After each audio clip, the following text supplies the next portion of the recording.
চাকরির পেছনে ২ বছর ঘুরেও সাফল্য আসেনি। একসময়ে হতাশা আজ রূপ নিয়েছে সাহসী উদ্যোক্তা হওয়ার গল্পে।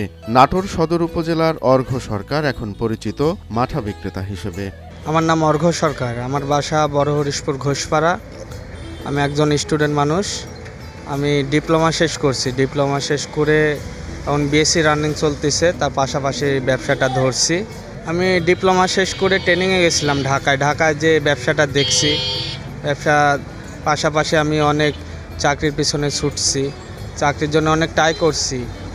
ব্যবসা আমি ওরকম সাড়া পাইনি চাকরির। রাজশাহী সায়েন্স টেকনোলজি ইনস্টিটিউট থেকে বিএসসি করছেন অর্ঘ্য। এসএসসির পর ডিপ্লোমা শেষ করে চেষ্টা করছিলেন সরকারি বেসরকারি চাকরির জন্য। সফলতা না মেলায় ছোট পুঁজিতে শুরু করলেন মাঠার ব্যবসা। তারপরে আমি এই ডিসিশনটা নিয়ে যে নিজের পায়ে দাঁড়াবো, আমি এই জন্য ব্যবসাটা চালু করি। এখন চালু করে ভালো আমি সাড়া পাচ্ছি। অনেক দূর দূরান্ত থেকে মাঠা খাইতে আমার এখানে আসে মানুষ। মাঠা খেয়ে অনেক শান্তি পায়, আমাকে ভালোবাসে সবাই ছোট হিসাবে। মোটামুটি আমার এবারে মাসে ওরকম ৩০-৪০ হাজার টাকা থেকে যায়। এটা দিয়ে আমার পড়াশোনার খরচও ওঠে, বাবার হেল্পও করতে পারি। ভালো সব গড় মিলে ভালো চলতেছে আর কি। এজন্য আমার পিছনে তাকাইতে হয়নি, চাকরির পিছু ছুটতে হচ্ছে না। আমি এখন ডিসিশন নিছি আমি ব্যবসা করব।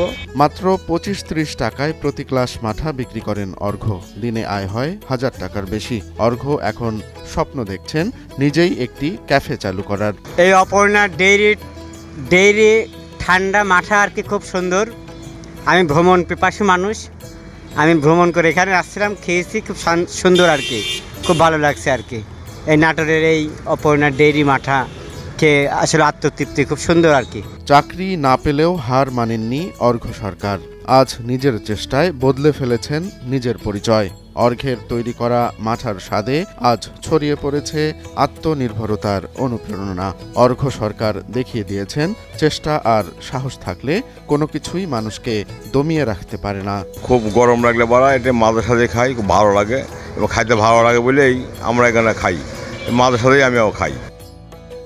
রোমান্স তালুকদার, নয়া দিগন্ত।